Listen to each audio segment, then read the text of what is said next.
đồ là Trang Trang nhiều lắm, mấy mẹ con cũng đem đồ nghề ra nha. Đây là đồ nghề đi bắt Trang Trang nè. Chừng nào đầy số đi rồi về cho cả nhà.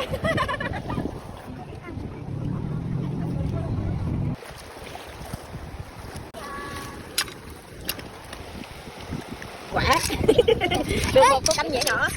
Ôi nhanh nào anh hai. Xong rồi con kêu là anh hai ơi mang Trang Trang ăn, anh hai mang Trang Trang ra ăn. Tới đây wow mọi người ăn thôi nè, mời cả nhà nha.